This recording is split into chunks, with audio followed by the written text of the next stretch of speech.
In a community that stresses macho male sexual stories as a highlight of all conversation, I was underdeveloped, immature little dude that never got laid and was constantly razzed.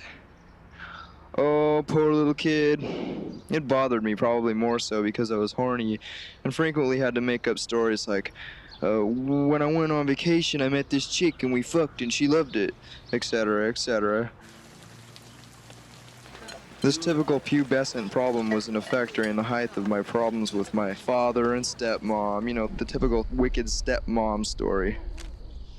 And so, I moved to both grandparents, the fourth sets of aunts and uncles, and so forth and so on within the year. And in 8th grade, my mom had no choice to take me in because my dad packed my stuff and drove me to her house in the morning and left me there. She was pissed. I accumulated quite a healthy complex, not to mention a complexion. Then one day I discovered the most ultimate form of expression ever: marijuana. Oh boy, pot. I could escape all day long and not have routine nervous breakdowns.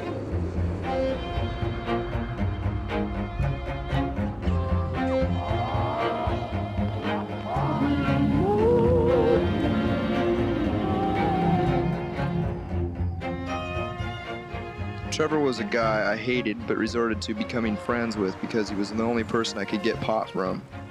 He was the kingpin. Trevor, Ace, John, and Darren, all white trash, low-life scum of the earth according to the jocks, had been going to this girl's house after school and they invited me. We got to the door and a very fat girl let us in. It wasn't obvious to me for over an hour that this girl seemed kind of quiet until one of the guys pointed out that she was in a special ed class. I'm sure a lot of kids would call her a retard and some just slow, and at the time and still to this day I would call her quiet and illiterate, but not retarded. The object of the guys who had been going there for the past month was to steal booze from the downstairs basement den of her house.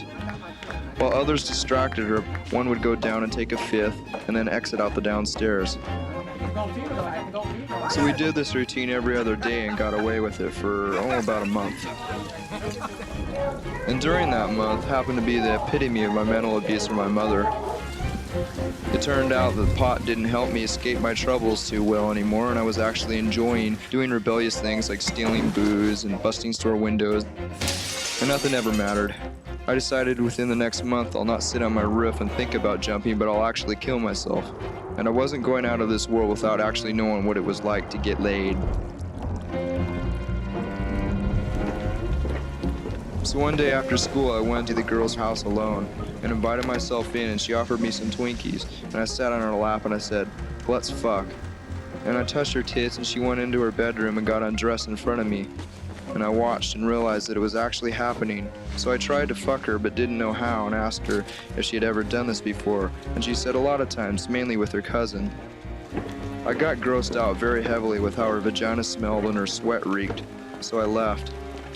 My conscience grew to where I couldn't go to school for a week, and when I went back I got in-house suspension for skipping, and that day the girl's father came in screaming and accusing someone of taking advantage of his daughter.